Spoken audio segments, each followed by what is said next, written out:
Hello friends, welcome back. അപ്പോൾ ഇന്ന് ഞാൻ വന്നിട്ടുള്ളത് നല്ല അടിപൊളി ഒരു കോവയ്ക്ക ഫ്രൈഡ് റെസിപ്പി ആയിട്ടാണ് കേട്ടോ. അപ്പോൾ അതിനായിട്ട് നമുക്ക് കോവയ്ക്ക ഇതേപോലെ നല്ല നീളത്തിൽ അരിഞ്ഞെടുക്കണം. ആദ്യം നമുക്ക് രണ്ടായിട്ട് അരിയാം, എന്നിട്ട് പിന്നെ ആ 2 പീസിനെ നമുക്ക് 4ആയിട്ട് ഇതേപോലെ മുറിക്കാം. അപ്പോൾ എത്രയ്ക്ക് കനം കുറയ്ക്കാൻ പറ്റുമോ അത്രയ്ക്കും കനം കുറയ്ക്കണം കേട്ടോ, അപ്പോഴാണ് ടേസ്റ്റ് ഉണ്ടാവുക. അപ്പോൾ നമ്മുടെ കോവയ്ക്ക ഇവിടെ അരിഞ്ഞെടുത്തിട്ടുണ്ട്. ഇതിപ്പോൾ ഒരു 12 കോവയ്ക്ക ഉണ്ട് കേട്ടോ. അപ്പോൾ അതിലേക്ക് നമുക്ക് 1/2 ടേബിൾ സ്പൂൺ കാശ്മീരി മുളക് പൊടി ചേർത്ത് കൊടുക്കാം. ഒരു 1/4 ടീസ്പൂൺ മഞ്ഞൾപ്പൊടി, പിന്നെ 1/2 ടീസ്പൂൺ ഉപ്പും കൂടി ചേർത്ത് കൊടുക്കാം. എന്നിട്ട് നന്നായിട്ട് ഇതൊന്ന് മിക്സ് ചെയ്തെടുക്കാം. ഞാനിപ്പോൾ 1 ടേബിൾ സ്പൂൺ വെള്ളം കൂടി ഒന്ന് ചേർക്കുന്നുണ്ട്. ഇനി നമുക്കിതൊരു 15 മിനിറ്റ് മാരിനേറ്റ് ചെയ്യാൻ വെക്കാം. ഇനി നമുക്ക് കോവയ്ക്ക വറുക്കാനായിട്ട് ഒരു പാൻ അടുപ്പത്തേക്ക് വെക്കാം. ഇതിലേക്ക് കുറച്ച് വെളിച്ചെണ്ണ ഒഴിച്ചു കൊടുക്കാം. ഞാനിപ്പോൾ ഒരു 3 ടീസ്പൂൺ വെളിച്ചെണ്ണ ഒഴിച്ചിട്ടുണ്ട്. ഇനി നമുക്ക് മാരിനേറ്റ് ചെയ്ത് വെച്ചിരിക്കുന്ന കോവയ്ക്ക ചേർത്ത് കൊടുക്കാം. ഒരു മീഡിയം ടു ലോ ഫ്ലെയിമിൽ ഇട്ടിട്ട് വേണേ നമ്മളിതൊന്ന് കുക്ക് ചെയ്തെടുക്കാനായിട്ട്. അപ്പോൾ ഒരുപാട് ഹൈ ഫ്ലെയിമിൽ ഇട്ടിട്ടാണ് കുക്ക് ചെയ്യണമെങ്കിൽ ഇതിൻ്റെ മസാലയൊക്കെ പെട്ടെന്ന് കരിഞ്ഞിട്ട് അത്ര ടേസ്റ്റ് ഉണ്ടാവില്ല. അപ്പോൾ എപ്പോഴും ഒരു മീഡിയം ടു ലോ ഫ്ലെയിമിൽ ഇട്ടിട്ട് ഇളക്കിക്കൊണ്ടിരിക്കണം.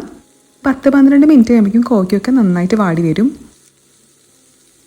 ഭയങ്കര സിമ്പിളായിട്ടുള്ളൊരു റെസിപ്പിയല്ലേ, പക്ഷേ ഇതിൻ്റെ ടേസ്റ്റ് ഉണ്ടല്ലോ, അത് പറഞ്ഞറിയിക്കാൻ പറ്റില്ല. അത്രയ്ക്ക് രസമാണിത്.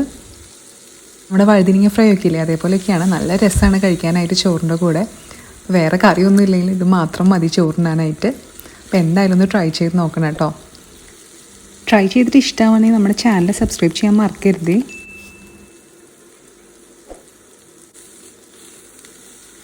എണ്ണയൊക്കെ കുറവായിന്ന് തോന്നുകയാണെങ്കിൽ ഇടയ്ക്ക് എണ്ണ ഒഴിച്ച് കൊടുക്കാം കേട്ടോ.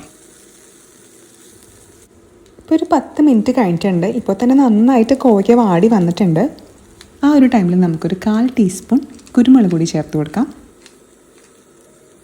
ഒന്ന് മിക്സ് ചെയ്ത് കൊടുക്കാം. അപ്പോൾ അവസാനമായിട്ട് കുറച്ച് കറിവേപ്പിലയും കൂടി ചേർക്കുകയാണ്. ഇപ്പോൾ തന്നെ നല്ലൊരു മണമൊക്കെ വരുന്നുണ്ട്. ശരിക്കും കൊതിയാവുന്നുണ്ട് കഴിച്ചു നോക്കാനായിട്ട്. നമ്മുടെ കോവയ്ക്ക ഫ്രൈ റെഡി ആയിട്ടുണ്ട് കേട്ടോ. ഞാൻ ഒന്ന് കഴിച്ചു നോക്കട്ടെ. അടിപൊളിയായിട്ടുണ്ട്, നല്ല ടേസ്റ്റ് ഉണ്ടായിരുന്നു. അപ്പോൾ ഇങ്ങനെ കോവയ്ക്ക ഉണ്ടാക്കിയിട്ടില്ലെങ്കിൽ എന്തായാലും ഇതേപോലെ ഒന്ന് ട്രൈ ചെയ്ത് നോക്കണം കേട്ടോ. ചോറിൻ്റെ കൂടെയൊക്കെ സൂപ്പറാണ്. ശരിക്കും മീൻ വറുത്തത് കഴിക്കുന്ന പോലെയാണ് ഇത് കഴിക്കാനായിട്ട്. അപ്പോൾ ഉണ്ടാക്കി നോക്കിയിട്ട് ഇഷ്ടമാവുകയാണെങ്കിൽ നമ്മുടെ ചാനൽ സബ്സ്ക്രൈബ് ചെയ്യണം കേട്ടോ. Thank you for watching. By.